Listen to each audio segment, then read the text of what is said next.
walang nakabalot. Ang hirap buksan. Ito yung order ko. Hala, yupi-yupi mo ng box na ito. Ba't ganun?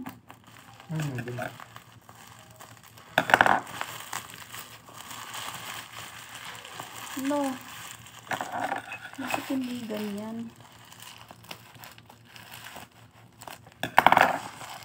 Nakalalo naman. Yupi yung box. Naisip ka. Pangregalo pa naman. Yan oh. Wala na. Hala, ang pangit ng box. Ano ba yan oh? Napunit ka. Pangregalo to, tapos ganyan yung box. Ayan yung box oh. I don't know. Alam ko iba na ano. Ano ba?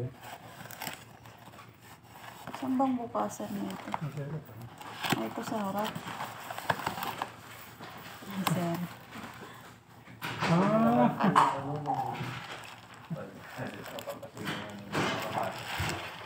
Saan po?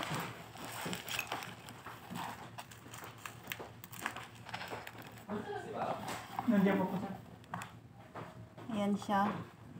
Ano niya? Kulay green naman yun sa atin. Ito naman yung kutsara niya. Problema lang, yung box niya. Sira-sira oh. Ganyan naman, yung sa akin, yung binili ko, ganyan din. Di ba yung Pasko ba yung binili ko? Naayusan ng pang ano ko. Tapos ito yung tasa niya. Titingnan natin yung tasa. Ay, shit! Basag. Basag! Ayan siya, oh. Tingnan natin, oh. Basag. Sira siya.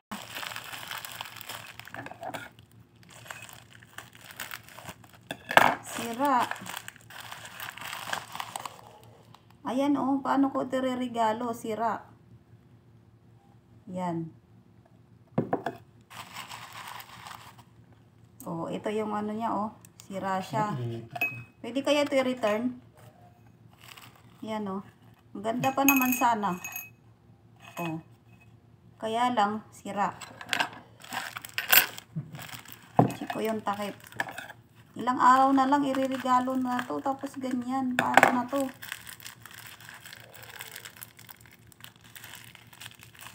Tingnan natin yung takip.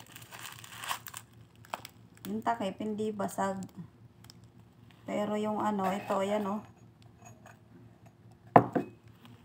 Yan. Manipis kasi yung pagkano to. Ito, masyado kasi malipis at saka hindi. Tingnan mo naman, sobrang durog ng karton. Nalipis na. Ayan oh. I-return ko to. Hindi pwede ang mahal-mahal na ito. Tapos ganyan. Oh. Yan na, nakita nyo nga, basag ah.